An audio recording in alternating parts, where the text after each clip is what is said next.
చెంపదెబ్బ గుర్తురాగానే శశాంక్ ముఖం కోపంతో ఎర్రగా అయిపోయింది. ఫ్రెండ్స్ పిలుస్తున్నా పట్టించుకోకుండా అక్కడి నుండి వెళ్లిపోయాడు.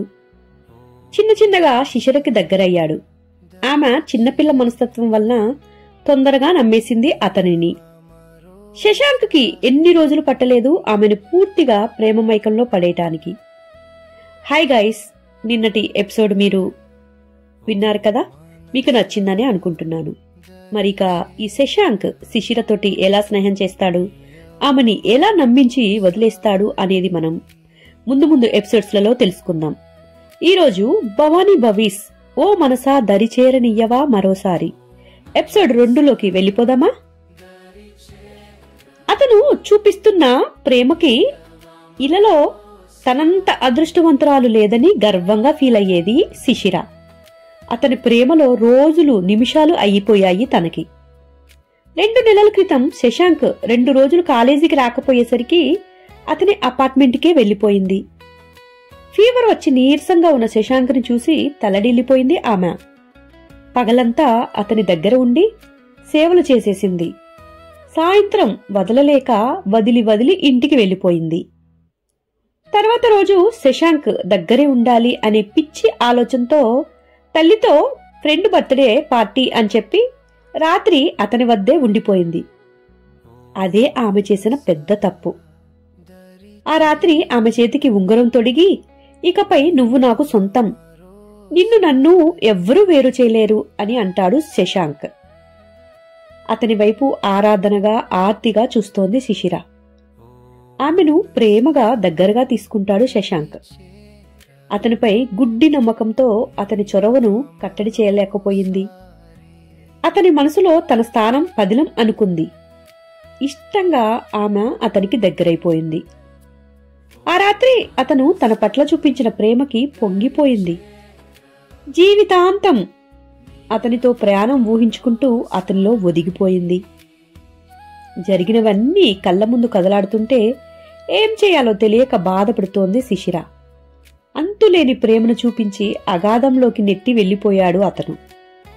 కనీసం ఆమె ఏం చెప్పాలి అనుకుంటుందో కూడా అడగనేలేదు. కాలేజ్ తెరిచారు. శిశిర కాలేజీకి వెళ్లటం మొదలుపెట్టింది. ఇంకా 3 months అవటం వల్ల ఆమె పొత్తి కడుపు మామూలుగానే ఉంది. కొంచెం లూజుగా ఉండే బట్టలు వేసుకుని వెళ్లేది. శశాంక్ మళ్లీ ఆమెకి కనిపించనే లేదు. వాళ్ళిద్దరికీ బ్రేకప్ అయ్యింది అని కాలేజీలో అందరికీ తెలిసిపోయింది. కొందరేమో లోపల సంతోషపడిపోతే, కొందరు ఆమె ముఖంపైనే జోక్స్ వేసేసుకుంటూ ఉన్నారు. శిశిర అవన్నీ వింటూ పంటి బిగున అన్నిటినీ తట్టుకుంటూ కాలేజీకి వెళ్తూ వస్తూ ఉండేది. శశాంక్ ఆమెకి దూరమయ్యి అప్పుడే 2 నెలలు పూర్తయిపోయింది. అతనిని తలుచుకోలేని రోజు లేదు తనకి. అతని నంబర్కి ఫోన్ చేస్తే నాట్ రీజబుల్ అని వస్తుంది. ఫ్లాట్ కూడా ఖాళీ చేసి వెళ్లిపోయాడు. శిశిరకి ప్రపంచం అంతా చాలా శూన్యంగా అనిపిస్తోంది ఇప్పుడు. అన్యమనస్కంగా ఉంటున్న ఆమెను చూసి తల్లి తరచి అడుగుతూ ఉండేది. శిశిర ఏం లేదమ్మా అని ఏదో ఒకటి చెప్పి వాళ్ళ అమ్మ నుండి తప్పించుకుంటూ ఉండేది. కాని ఎన్నాళ్ళు దాయగలదు నిజాన్ని? ఒకరోజు ఇల్లు సర్దుతున్న శిశిర తల్లికి శిశిర బట్టలు అడుగున దాచిన ప్రెగ్నెన్సీ రిపోర్ట్ దొరుకుతోంది. దాన్ని చూసిన అమ్మ నివ్వెరపోయింది. శిశిరలో ఇన్నాళ్లు వచ్చిన మార్పుకి కారణం తెలుస్తోంది. ఆమెకి చాలా కోపం వచ్చేసింది. కూతురు రాగానే ఇష్టం వచ్చినట్లు కొట్టేస్తుంది. శిశిర దెబ్బలు తాళలేక ఏడుస్తూ కింద పడిపోయింది. కొట్టి అలసిపోయిన ఆమె శిశిర పక్కనే కూర్చొని ఏడుస్తోంది తల్లి. ఏడుస్తూ, నీకు మేం తక్కువ చేశామే పాపిష్టిదానా, ఇంత పని ఎలా చేయాలనిపించిందే, మీ నాన్నకి తెలిస్తే నిన్ను నన్ను కలిసి చంపేస్తారు అని తల కొట్టుకుని ఏడుస్తోంది ఆవిడ. ఎంత ప్రేమగా చూసినా తండ్రి సంప్రదాయానికి ఎక్కువ విలువిస్తారు కదా. పెళ్లి కాకుండా తల్లిని అవుతున్నాను అంటే ఖచ్చితంగా చంపేస్తారు అని భయపడిపోయింది శిశిర. ఎవరతను, ఎక్కడుంటాడు చెప్పు, వెళ్లి కాళ్ళు పట్టుకుని బతిమలాడతాను నిన్ను పెళ్లి చేసుకోమని అంటూ ఏడుస్తూ ఉంది వాళ్ళ తల్లి. శిశిర ఏడుస్తూ తల్లి మాటల్ని విని ఏమీ మాట్లాడకుండా సమాధానం చెప్పకుండా మౌనంగా ఉంటుంది. ఏం చెప్పగలదు తను మాత్రం? అతను అసలు ఎక్కడ ఉన్నాడో తనకు తెలిస్తే కదా వాళ్ళ అమ్మకి చెప్పటానికి. సులోచనకి ఇంకా కోపం ముంచుకొచ్చేస్తుంది కూతురిపైన. అప్పుడే లోపలికి అడుగు పెడతాడు శిశిర తండ్రి సదాశివం. అతన్ని చూసి తల్లి కూతురు ఇద్దరూ తెగ భయపడిపోతారు. వారి వాలకం చూడగానే ఏదో అయ్యింది అని అర్థమవుతుంది ఆయనకి. ఏమైంది అని అడుగుతాడు. ఏమీ కాలేదండి, మంచినీళ్లు తీసుకువస్తాను అని లోపలికి వెళ్లేందుకు వెనక్కి తిరుగుతోంది సులోచన. ఏమైందో చెప్పి వెళ్ళు అని గదుముతాడు సదాశివం. ఎప్పటికీ అయినా తెలియాల్సిన నిజమని విషయమంతా చెప్పేస్తుంది ఆవిడ. విషయం తెలియగానే ఆయన కళ్ళు నిప్పు కణికల్లాగా మారిపోయాయి. కూతుర్ని కొట్టడానికి చెయ్యి ఎత్తుతాడు. అతని చేతిని పట్టుకుని ఆపేస్తోంది సులోచన. నేను చాలా కొట్టానండి ఇప్పటికే. ఇప్పుడు కోపం కాదు, పరిష్కారం.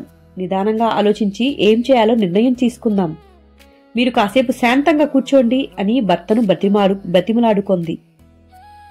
ఆయన కోపంతో ఊగిపోతున్నా, ముందు ఈ దరిద్రాన్ని లోపలికి పొమ్మను. నా వంశ గౌరవాన్ని మంట కలిపింది. దీన్ని చంపేయాలి, అప్పుడే నాకు మనశ్శాంతి అని అనగానే, అంత మాట అనకండి, అది మన బిడ్డ. తప్పులు చేస్తే మనమే సరి అయిన దారిలో చూపించాలి కాని అని అనగానే, సరే ఇకపై మనం ఏది చేస్తే అది చెయ్యాలి అని చెప్పు దానికి అని అన్నాడు సదాశివం. సరేనండి, తప్పకుండా అలాగే చెప్తోంది, అలాగే చేస్తోంది, మన మాట వింటోందిలేండి అని సముదాయించటానికి ప్రయత్నించింది సులోచన. నువ్వు కాదు, దాన్ని చెప్పమను అని అనగానే, చెప్తాను నాన్నగారు అని భయంగా వణుకుతూ చెప్తోంది శిశిర. ఇప్పుడే మీరిద్దరు వెళ్లి దాని కడుపులో పెరుగుతున్న పాపాన్ని తీయించుకురండి అని చెప్పగానే శిశిర బొమ్మలా నిలబడిపోయింది తండ్రి మాటల్ని విని. అలాగే ఇప్పుడే వెళ్తామని లోపల నుండి అవసరమైనవి తీసుకుని వస్తోంది సులోచన. శిశిర చేతిని పట్టుకుని లాక్కుని బయటికి తీసుకువెళ్ళింది. శిశిర మరబొమ్మలా తల్లి వెనకే నడుస్తోంది. ఆమెలోని తల్లి మనసు విలవెల్లాడిపోతోంది. ఇంకా లోకం తెలియని పసిపాపను లోపలే చంపేయాలా? బిడ్డ ఏం పాపం చేసింది? తప్పేదైనా ఉంటే అది నాది కదా, శశాంకది కదా. మేమిద్దరం కళ్ళు మూసుకుని పోయి తప్పు చేశాం. మరి శిక్ష నా బిడ్డకెందుకు వేయాలి? ఆమె ఆలోచనలో ఉండగానే ఒక చిన్న హాస్పిటల్ ముందు ఆగింది ఆటో. ఇద్దరూ దిగి లోపలికి నడుస్తారు. శిశిర మనసు తీవ్రంగా వ్యతిరేకిస్తోంది జరిగేదానిని చేయటానికి. తల్లి చేతిని పట్టుకుని వెళ్తుంటే, అమ్మా వద్దమ్మా, నా బిడ్డను చంపద్దు, నేను పెంచుకుంటాను పాపని అని బతిమలాడుతోంది. శిశిర చేతిని విసిరి కొట్టింది సులోచన. నోర్ముయ్యి, ఇంక నువ్వు చేసిన పని బయటికి తెలిస్తే తలెత్తుకుని తిరగలేము. ఇంకా ఆ చెత్తని పెంచుతుందంట. చూడమ్మా మహాతల్లి, ఇప్పుడు దీన్ని తీపించుకోకుండా ఇంటికి వెళ్తే మీ నాన్న నన్ను నిన్ను బయటికి గెంటేస్తాడు. నీకంటే ఎటూ సిగ్గులేదు, నాకు ఉంది. ఈ వయసులో మొగుడు వదిలేశాడు అని లోకం చెప్పుకుంటుంటే విని భరించే ఓపిక నాకైతే లేదమ్మా. దయచేసి నోరు మూసుకుని ఉండు అని శిశిర చేతిని పట్టుకుని బరబరా లోపలికి లాక్కెళ్తోంది సులోచన. తల్లి కఠినమైన మాటలు శూలాల్లాగా గుచ్చుకుంటున్నాయి ఆమె గుండెల్లో. డాక్టర్ శిశిరని పరీక్ష చేసి పెదవి విరుస్తూ, అబార్షన్ చేసేందుకు వీలవ్వదమ్మా. చేస్తే తల్లి ప్రాణానికి కూడా ప్రమాదం. పైగా ఈమె చాలా వీక్గా ఉంది అని చెప్పేస్తుంది. డాక్టర్ మాటలు వినిన శిశిర లోపల సంతోషపడుతుంది. ఆమె చెయ్యి అపురూపంగా తన పొట్టను తడుముకుంది. సులోచన నిరాశగా అక్కడి నుండి ఇంటికి బయలుదేరి వచ్చేస్తుంది. అప్పుడే వచ్చేసిన వాళ్ళిద్దరినీ చూసి ఏమైంది అని అడుగుతాడు సదాశివం. డాక్టర్ చెప్తోంది అతనికి. సదాశివం కోపంగా లోపలికి వెళ్లిపోతాడు. అతని వెనకే సులోచన కూడా వెళ్తోంది.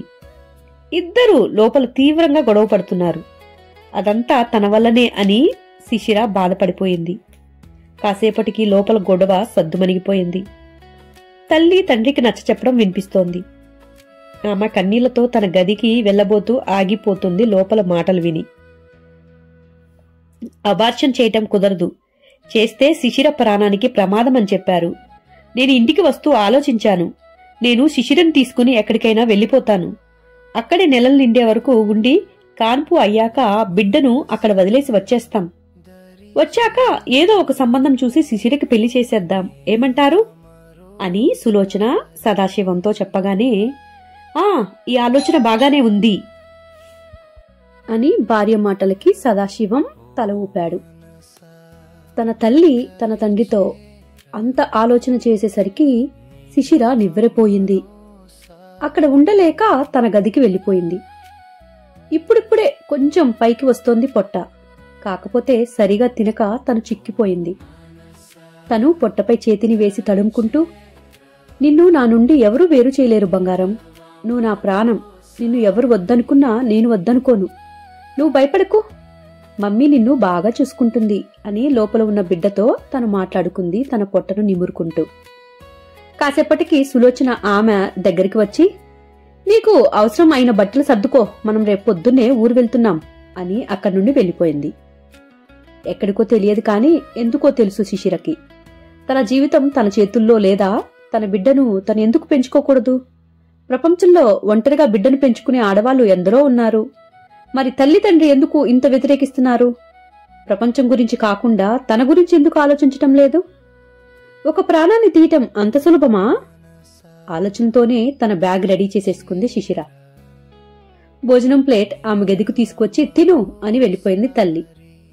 తినాలి అని లేకపోయినా కూడా తన కడుపులో పెరుగుతున్న బిడ్డ కోసం శిశిర ఆ అన్నాన్ని తినేసింది. రేపటి పోరాట కోసం సిద్ధం అవటానికి శరీరానికి అవసరమైన విశ్రాంతి కావాలి కదా అనుకుంటూ తను నిద్రపోయింది. 4 సంవత్సరాల తర్వాత గతకాలపు నీడలు తరుముతుంటే నిద్ర నుండి ఉలిక్కిపడి లేచింది శిశిర.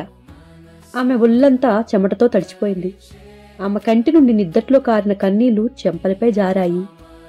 టేబుల్పై ఉన్న వాటర్ బాటిల్ చేతిలోకి తీసుకుని గడగడా నీళ్లు తాగేసింది. దీర్ఘంగా శ్వాస తీసుకుంటూ కాసేపు కూర్చుంది. గుండెల్లో అలజడి తగ్గాక బాటిల్ పక్కన పెట్టి పక్కకి చూసింది. ఆమె ముఖం చిరునవ్వుతో నిండిపోయింది. హాయ్ గైస్, ఈరోజు ఎపిసోడ్ ఎలా ఉంది? ఓ మనసా దరిచేరనియవా మరోసారి 2వ ఎపిసోడ్ చూశారు కదా. భవానీ భవీస్ రాసిన ఈ స్టోరీ. తను చాలా చక్కగా రాస్తోంది స్టోరీస్. నాకు చదవటానికి కూడా చాలా అంటే చాలా ఈజీగా అనిపించింది. ఎక్కడ ఒక మిస్టేక్ కానీ ఏమీ లేదు. సో మీరు తనని ఫాలో అవ్వాలి అంటే ప్రతిలిపి అనే యాప్ డౌన్లోడ్ చేసుకుని భవానీ భవీస్ అని టైప్ చేస్తే తన స్టోరీస్ ఆల్రెడీ అక్కడ చాలా ఉంటాయి, వాటిని కూడా చూడొచ్చు. అలాగే నా స్టోరీస్ కూడా ఏమైనా చూడాలి అంటే అనుశ్రీ మెండు అని ప్రతిలిపి యాప్లో టైప్ చేస్తే కనపడుతుంది. మీరు వీలైతే ప్రతిలిపి యాప్ని కూడా డౌన్లోడ్ చేసుకుని మమ్మల్ని ఫాలో అవుతారు కదా.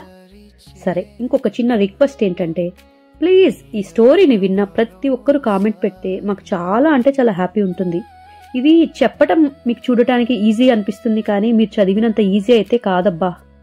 స్టోరీ చెప్పాలి అంటే మైండ్ ముందు ప్రిపేర్ అవ్వాలి.